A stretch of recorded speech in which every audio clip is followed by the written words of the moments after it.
नमस्कार दोस्तों, क्या आपने कभी ये ध्यान दिया है कि वो चीनी या शुगर जो हमारे जीवन में टेस्ट और एनर्जी का सोर्स है, कहीं हेल्थ से रिलेटेड किसी गहरे राज को छिपा तो नहीं रही है।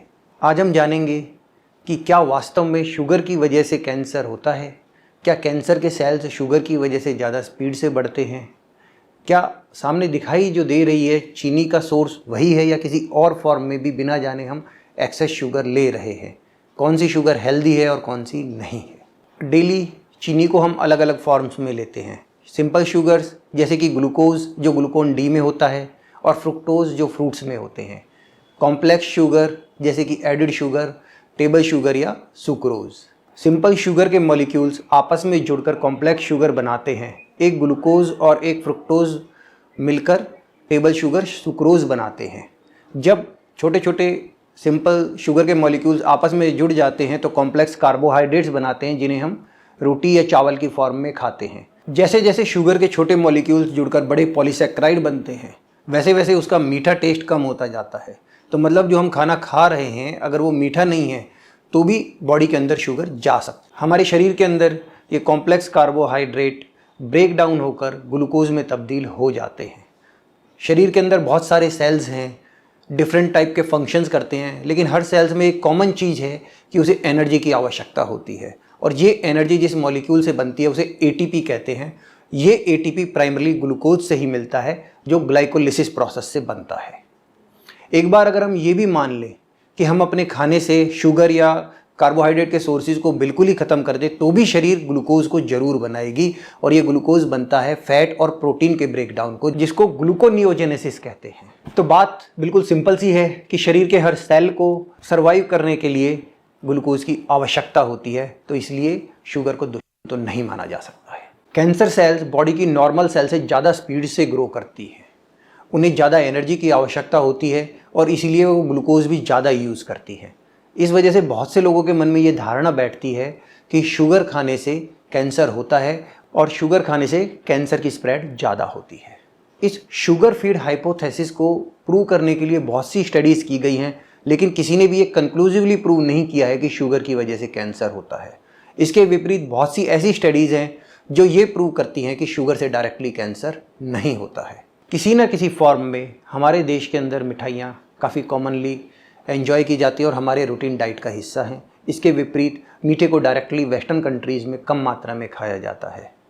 इसके बावजूद वो कैंसर जिन्हें मीठे की वजह से बताया जाता है जैसे कि colon cancer, breast cancer, liver cancer आदि, वेस्टर्न पॉपुलेशन में हमारी पॉपुलेशन जो इंडियन पॉपुलेशन है उससे ज़्यादा होते हैं।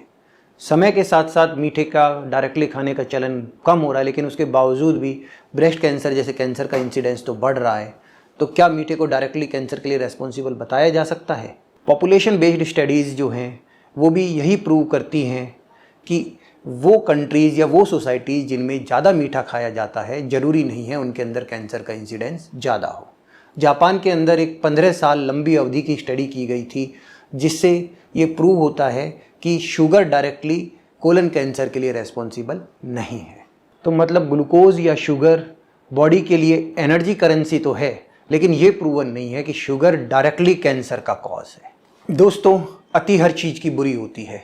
अधिक शुगर से शरीर का कैलोरी बैलेंस बिगड़ जाता है जिससे मोटापा बढ़ता है और वजन बढ़ने से इन्फ्लेमेशन, इंसुलिन रेजिस्टेंस जैसी प्रॉब्लम्स होती हैं। ओबेसिटी से breast cancer, colon cancer, liver cancer जैसे कई कैंसर्स का इंसिडेंस बढ़ जाता है। तो असल में समस्या चीनी के खाने की नहीं है, असल समस्या इस चीनी के अधिक खाने से होने वाली अन्य हेल्थ प्रॉब्लम्स में निहित है।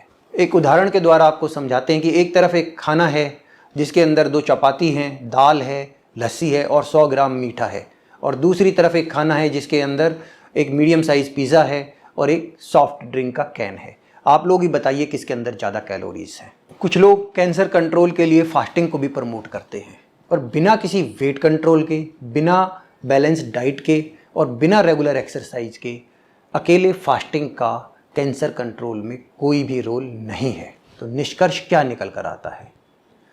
इम्पॉर्टेंट पॉइंट यही है कि डेली इनटेक जो रिकमेंडेड है उसके अनुसार बैलेंस डाइट और कैलोरीज लेने चाहिए।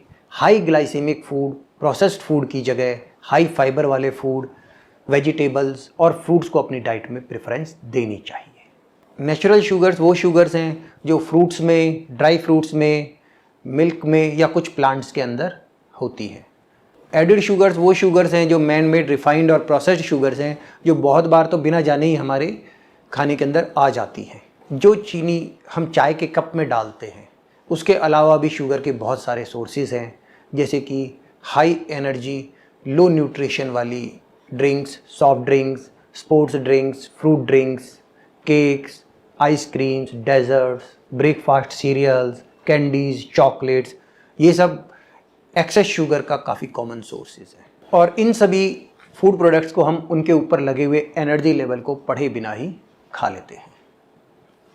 हाई फ्रुक्टोज कॉर्न सिरप एक आर्टिफिशियल स्वीटनर है जो प्रोसेस्ड फूड्स में, सॉफ्ट ड्रिंक्स में और फ्रूट जूसेस में काफ़ी कॉमनली यूज़ किया जाता है और इसके यूज़ से मेटाबॉलिक डिसऑर्डर्स, ओबेसिटी और वेट गेन जैसी प्रॉब्लम्स होती हैं। एक सिंपल से एग्जांपल से आप ये समझ सकते हैं कि एक केला जिसके अंदर 12 ग्राम का नेचुरल शुगर है, वो लो कैलोरी वाले प्रोसेस्ड फूड से कहीं ज़्यादा हेल्दी है। और हम लोगों ने अपनी सहूलियत की वजह से टी बैग्स और अल्ट्रा रिफाइंड शुगर के क्यूब्स को अपने डेली यूज़ में शामिल कर लिया है। चीनी या शुगर की प्रतिदिन की सेफ लिमिट्स के बारे में कैंसर संबंधित तो कोई रिकमेंडेशन नहीं है, लेकिन अमेरिकन हार्ट एसोसिएशन के अनुसार पुरुषों के लिए 9 चम्मच और महिलाओं के लिए 6 चम्मच प्रतिदिन की एक सेफ लिमिट सुझाई गई है, जिससे ज़्यादा शुगर नहीं लेनी चाहिए। WHO के अनुसार भी एडिड शुगर से कैलोरी इनटेक का 10% से ज़्यादा हिस्सा नहीं होना चाहिए। 2000 कैलोरीज में से रफली 200 कैलोरीज, जो कि 50 ग्राम शुगर या 12 चम्मच के बराबर होती है, उससे ज़्यादा नहीं होनी चाहिए। अगर हम एडिड शुगर की इस लिमिट को 5% से कम कर दें तो वो और अच्छा है। चीनी की जगह शुगर फ्री आर्टिफिशियल स्वीटनर से कैलोरीज तो कम हो सकती हैं, लेकिन उसकी कोई न्यूट्रिशनल वैल्यू नहीं है। ये ज़रूरी नहीं है कि वो हेल्दी है, इसके कुछ हेल्थ इफ़ेक्ट्स और प्रॉब्लम्स भी हो सकती हैं, इसलिए इनका यूज़ लिमिटेड ही करना चाहिए। गुड़ को रिफाइंड शुगर से कंपेयर करें तो बेहतर माना जाता है। इसमें आयरन, मैग्नीशियम और पोटेशियम जैसे मिनरल्स भी होते हैं। इसका ग्लाइसेमिक इंडेक्स भी कम होता है, जिसकी वजह से शुगर का लेवल धीमे से बढ़ता है। लेकिन याद रखें, गुड़ भी चीनी ही है और इसके हार्मफुल इफ़ेक्ट हो सकते हैं। सबसे बेहतर है कि इसे संतुलित मात्रा में इस्तेमाल करें। स्टेविया प्लांट, इसकी पत्तियों से नेचुरल शुगर अल्टरनेटिव मिलता है। ये चीनी की तुलना में कम कैलोरीज रखता है और एक अच्छा टेस्ट देता है।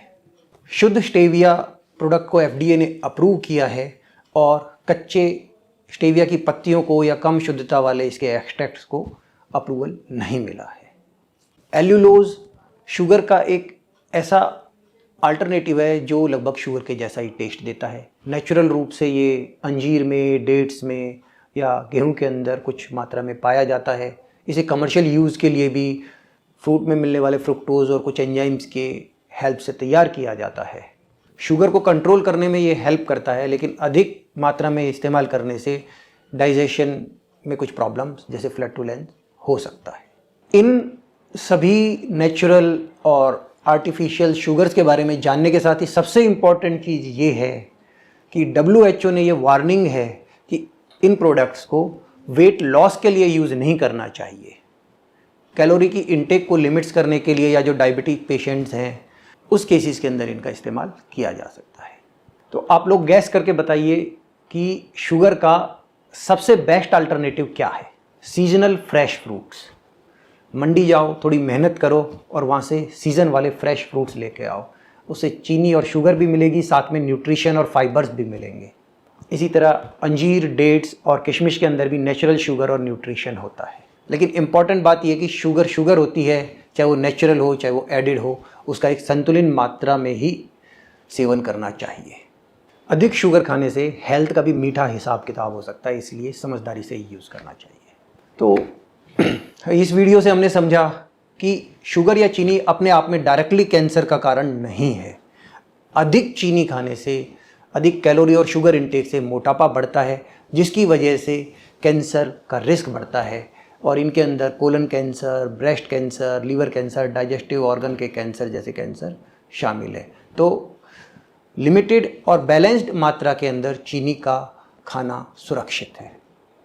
इसके अलावा कुछ अन्य टिप्स हैं कि होल फूड प्रोडक्ट्स जैसे कि फल, सब्जियां और साबुत अनाज का खाने को प्रेफरेंस देना चाहिए। जब भी बाज़ार से कोई हेल्दी, लो कैलोरी या न्यूट्रिशन नेचुरल ड्रिंक समझकर आप लेते हैं तो उसके ऊपर लगे हुए कंटेंट लेवल को ज़रूर पढ़ें कि कहीं उसमें कुछ एडिड अल्टरनेटिव शुगर तो नहीं है। डेली रेगुलर एक्सरसाइज करनी चाहिए जिससे वेट कंट्रोल में हेल्प मिलती है।